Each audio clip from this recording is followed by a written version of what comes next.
Allora, oggi siamo qui presenti con uno stand dei panificatori alla Festa delle DOP del Veneto, un'iniziativa fatta con la Regione Veneto e Veneto Agricoltura in cui voi siete a supporto perché i prodotti che vengono con la DOP sono i formaggi, i salumi e poi ci sono i vini di accompagnamento. Qual è il motivo per cui i panificatori si incastrano bene in questa iniziativa?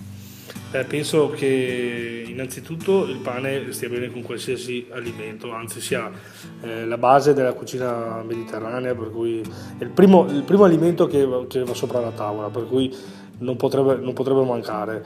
Poi perché no fare un pane DOP? E poi perché comunque il pane è il risultato del prodotto dell'agricoltura, di quello che è nei nostri campi. Ascolti, qui oggi ci saranno persone di vario tipo che verranno a visitare, ma soprattutto ci sono le scolaresche.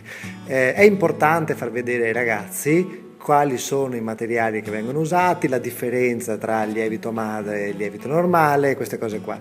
Ci credete voi? Hanno dei risultati questi incontri oppure no? Assolutamente è importantissimo che i ragazzi, i bambini, fin da piccoli capiscano qual è la differenza tra un prodotto sano e un prodotto meno sano, e come è importante che capiscano quali sono le differenze di lavorazioni e soprattutto il risultato, ed è altrettanto importante che capiscano qual è il prodotto da mangiare e qual è il prodotto che non va bene mangiare, soprattutto per la salute.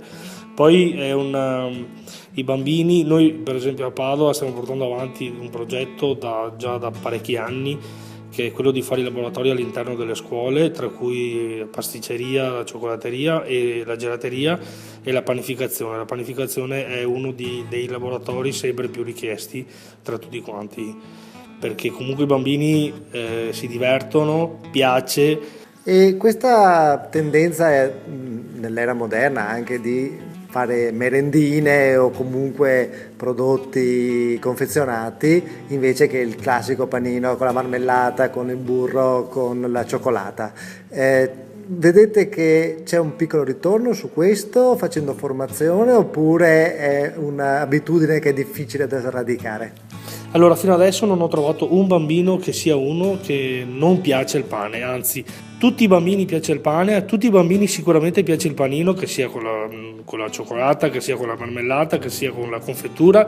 L'importante è che quello che va messo, che il pane sia un prodotto sano, la marmellata o la confettura o la cioccolata siano altrettanto sani. Sarebbe un bene che iniziassimo a togliere il prima possibile tutte queste merendine, perché per la salute dei bambini non fanno assolutamente bene, i primi ce lo dicono i dottori, per cui